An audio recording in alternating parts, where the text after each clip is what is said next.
الحمد لله وحده والصلاة والسلام على رسول الله وبعد. هذا الفيديو هو فيديو توضيحي بالنسبة للأساتذة أو بالنسبة للمترشحين لمباراة الأساتذة بموجب عقود داخل المملكة المغربية. طبعا هذه هي البوابة ديال التسجيل اللي رصدتها الإدارة. الجدير بالذكر أن كاين هناك بعض اللي في شيء تحت ديال الصفحة. أولا التزام المترشح اللي هو مطلوب في الوثائق اللي غادي تدفع للأكاديمية إن شاء الله. أيضا هناك بعض التوصيفات، يعني المحاور اللي على المترشح أنه يكون دارسها. بعد ذلك نشوفوا عملية التسجيل في الموقع الإلكتروني. كنضغطوا على طلب جديد.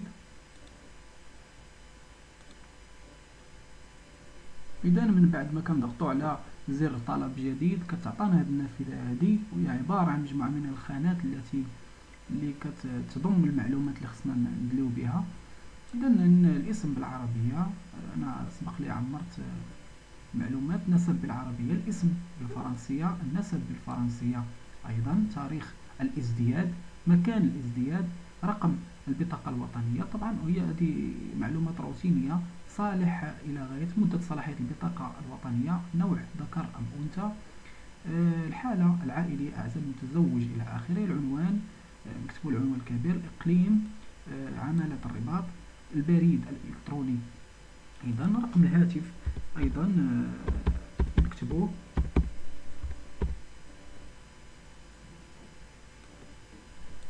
نعم. نمشيو الآن باش نعبئوا معلومات حول الشهادة. طبعا هنا عندنا ثلاثة الاختيارات. بالنسبة للناس الشهادة الأساسية كيختاروا الاختيار الثالث. بالنسبة للبرنامج الحكومي 10,000 إطار تربوي كيختاروا الاختيار الثاني.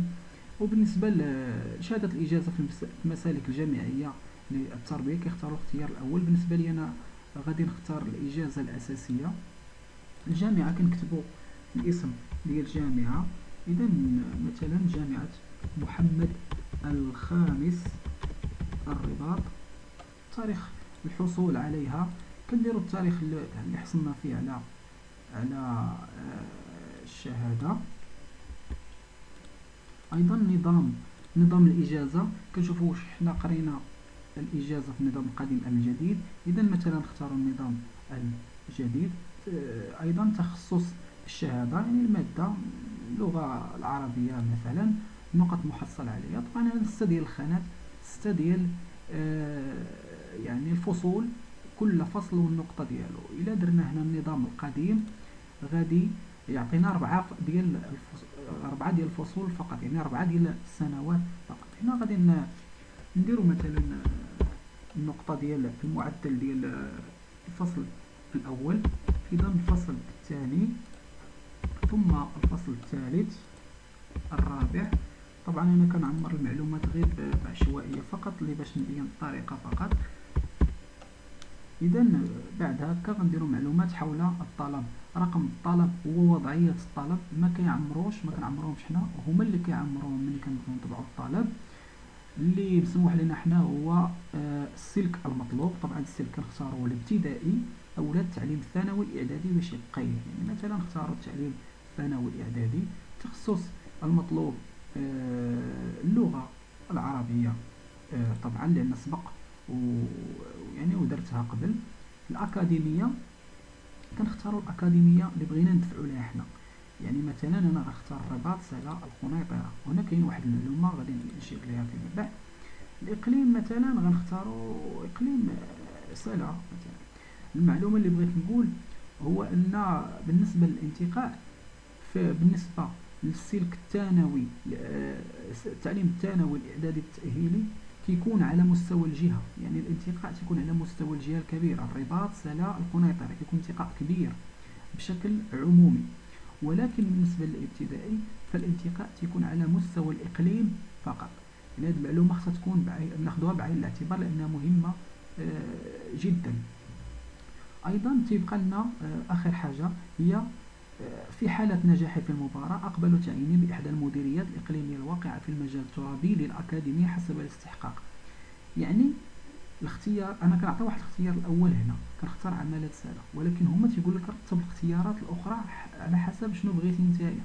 يعني مثلا الا ما تعينش في السلا، انا بغيت مثلا نتعين في الخميسات هي الاولى، ولا ما كانش الخميسات قنيطره الى اخره، كنرتب هذا الشيء بشي الطريقه اللي غتكون حسب الرغبه اللي بغيت انا.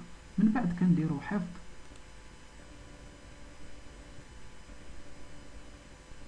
اذا من بعد ما ضغطنا على زر حفظ غنعودو غنرجعو للموقع من البدايه، بحال غادي نديرو تسجيل الدخول.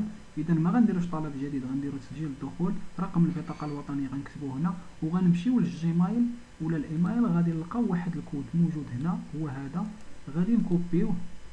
طبعا الرساله كتوصل للجيميل بطريقه سريعه، وغنضغطو على تسجيل الدخول. اذا مني كندخلوا للموقع مره اخرى كيعطينا المعلومات ديالنا كامله.